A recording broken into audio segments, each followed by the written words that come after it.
নমস্কার সবাইকে তুয়াজ কিচেনে স্বাগত জানিয়ে শুরু করছি আমার আজকের রেসিপি। আজ আমি রান্না করব ডিমের ভাপা।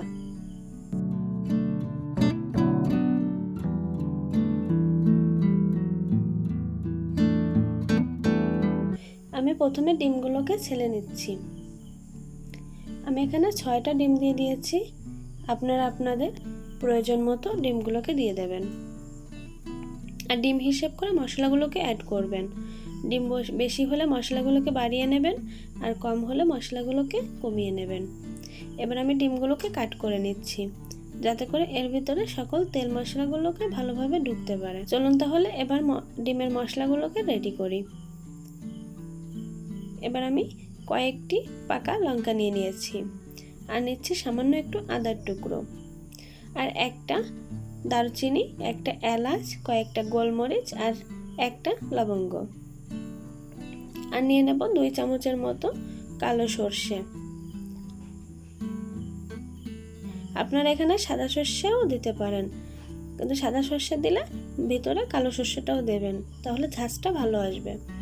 আর সামান্য একটু লবণ দিয়ে আমি মশলাগুলোকে বেটে নেব।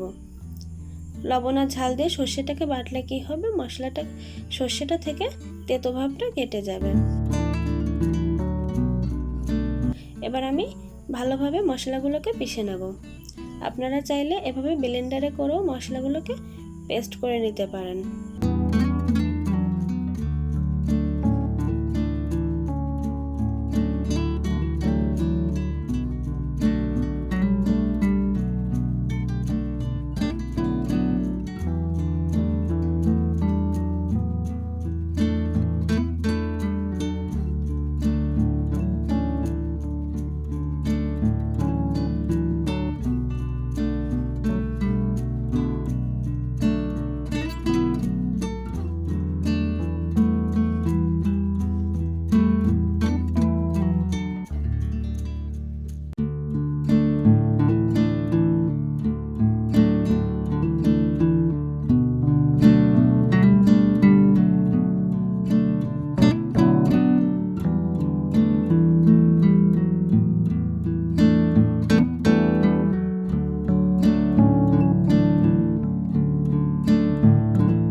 সময় নিয়ে মশলাগুলোকে পেস্ট করে নিতে হবে যাতে করে সব মশলাগুলো ভালোভাবে ডিমের ভিতরে ঢুকতে পারে। মশলাটা ছাপা ছাপা ভাব থাকলে পরে ডিমটা খেতে ভালো লাগবে না, তাই একটু সময় নিয়ে চেষ্টা করতে হবে মশলাটাকে একদম মিহিভাবে বেটে নেওয়ার।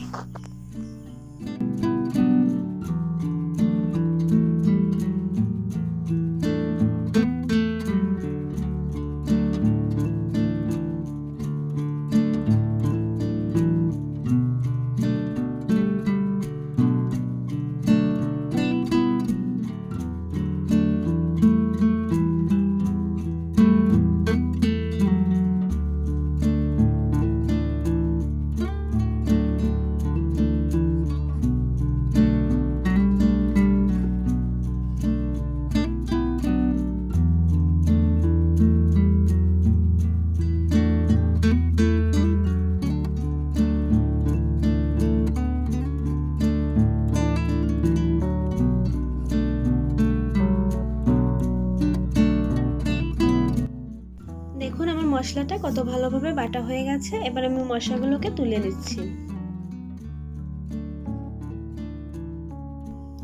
এবার একটি পাত্রে আমি 10 টাকার একটা গুঁড়ো দুধের প্যাকেট নিয়ে নিয়েছি। গুঁড়ো দুধের প্যাকেটটা থেকে আমি 4 চামচ গুঁড়ো দুধ দিয়ে দেব। যেহেতু এটা 10 টাকার প্যাকেট, পরে আমি দেখলাম এতে আর কোনো গুঁড়ো দুধ বেঁচে ছিল না, তাই আপনারা 6-7টা ডিমের জন্য 10 টাকার 1 প্যাকেট গুঁড়ো দুধ ব্যবহার করতে পারেন।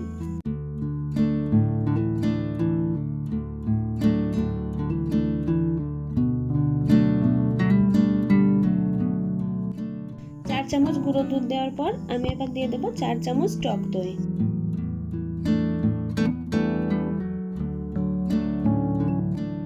টক দইয়ের গুঁড়ো দুধটা দিয়ে ভালোভাবে ফেটিয়ে নিতে হবে যাতে করে গুঁড়ো দুধটা দলা না পেকে যায়। ভালোভাবে টক দইয়ের সঙ্গে মিশিয়ে নিতে হবে। ভিতরে দলা দলা ভাব থাকলে ডিমের ভাপাটা খুব বেশি একটা ভালো হবে না। তাই একটু সময় নিয়ে ভালোভাবে পেস্টটাকে রেডি করতে হবে। এবার আমি একটি কড়াইতে সামান্য একটু সরষের তেল দিয়ে দিচ্ছি, যাতে করে আমার ডিমগুলো আমি হালকা করে একটু ভেজে নিতে পারি। ডিমগুলো দিয়ে সামান্য একটু জাল করে নেব। লো আঁচে উনুনটাকে জ্বালিয়ে ডিমটাকে সামান্য একটু ভেজে নেব। ডিমটার গায়ের কালারটা চেঞ্জ হতে না হতেই আমরা ডিমটাকে নামিয়ে নেব।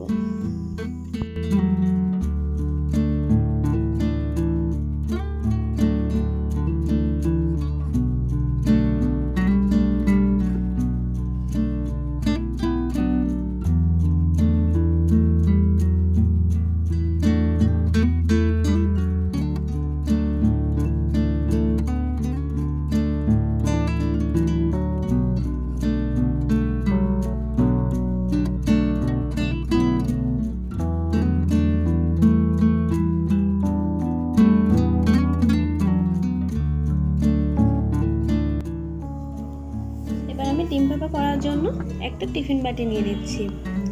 টিফিন বাটিটায় আমার বাটা মশলাটা প্রথমে দিয়ে দেব। এমন একটা টিফিন বাটি নেবেন যাতে ঢাকনাটা ভালোভাবে আটকে যায়। ঢাকনাটা একটু খোলা থাকলে পরে ডিমটা ভালোভাবে ভাপা হবে না। এবার নিয়ে নেব পরিমাণ মতো হলুদ। আমি এখানে ছোট চামচে 1 চামচ পরিমাণ হলুদ নিয়ে নিচ্ছি।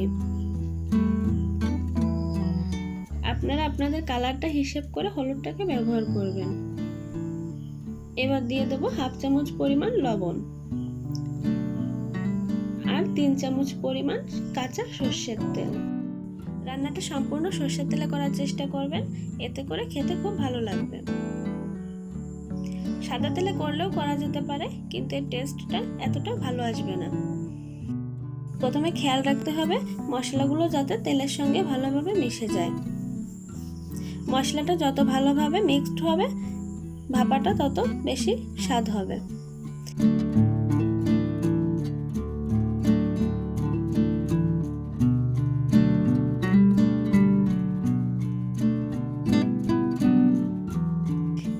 এবার আমি বাটিটা ধুয়ে সামান্য একটু জল দিয়ে দিচ্ছি। এতে আমি বাড়তি আর কোনো জল অ্যাড করব না, আমার এই জলটাতেই রান্নাটা শেষ হয়ে যাবে। আমার মনে হচ্ছে কালারটা একটু কম আছে, এজন্য আমি আর একটু হলুদ দিয়ে দিচ্ছি। আপনারা আপনাদের হিসাব মতো হলুদটাকে ব্যবহার করবেন। আমার মশলাটা রেডি। এবার আমি ডিমগুলোকে দিয়ে দেব। ডিমটা সেদ্ধ ডিম রান্না করার থেকে হালকা একটু ভেজে নিলে ডিমটা খেতে আরো বেশি ভালো লাগে। আপনারা চাইলে ডিমগুলোকে মাঝখান থেকে একটু কেটে কেটে দিতে পারেন।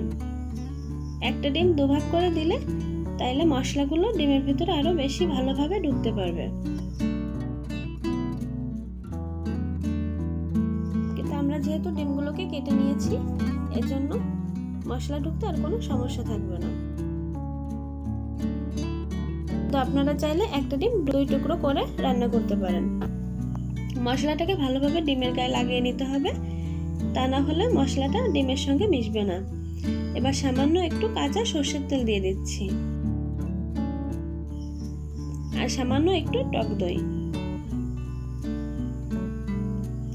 আপনারা এখানে টক দই গুঁড়ো দুধ ব্যবহার করতে না চাইলে নারকেলটাকে বেটে বা পেস্ট করে নিয়ে তারপর ব্যবহার করতে পারেন। এবার দিয়ে দেব 3-4টি কাঁচা চেরা লঙ্কা। লঙ্কাটা দিয়ে ভালোভাবে ঢাকনাটা আটকে আমি একটা রাইস কুকারের প্যানে বসিয়ে দিচ্ছি। দেখুন জলটা দিয়ে দিয়েছি টিফিন বাটির থেকে 3 ভাগের 1 ভাগ। যখন জলটা ফুটবে তখন আরো 1 ভাগ উঠে আসবে। সবসময় খেয়াল রাখতে হবে টিফিনের মুখের উপরে যেন জলটা উঠে না আসে। 3 ভাগের 1 ভাগ জল দিলে জলটা যখন জাল হবে তখন আর 1 ভাগ এমনি উপরে উঠে আসবে।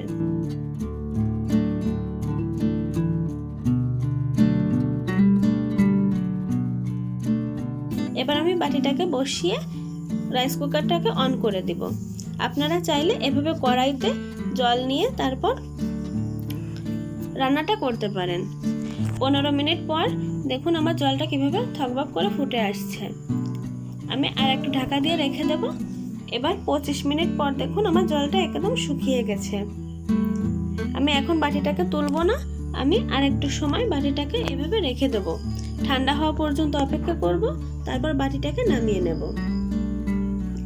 দেখুন আমার বাটিটা ঠান্ডা হয়ে গেছে, এবার আমি বাটিটাকে নামিয়ে নিচ্ছি। এবার আমি উপর থেকে 1 চামচ পরিমাণ কাঁচা সরষের তেল দিয়ে দিচ্ছি। যারা একটু ঝাঁঝ পছন্দ করেন তাহলে কাঁচা সরষের তেলটা দিবেন, আর পছন্দ না করলে তাহলে কাঁচা সরষের তেলটা বাদ দিতে পারেন। দেখুন আমার ভাপাটা রেডি, এটায় আর কোনো ঝোল নাই। দেখুন আমার ভাপাটা একদম রেডি। আপনাদের যদি আমার ভিডিওটা ভালো লেগে থাকে তাহলে আমার চ্যানেলটাকে সাবস্ক্রাইব করে দেবেন, আর যদি আগে থেকে সাবস্ক্রাইব করা থাকে তাহলে অসংখ্য ধন্যবাদ।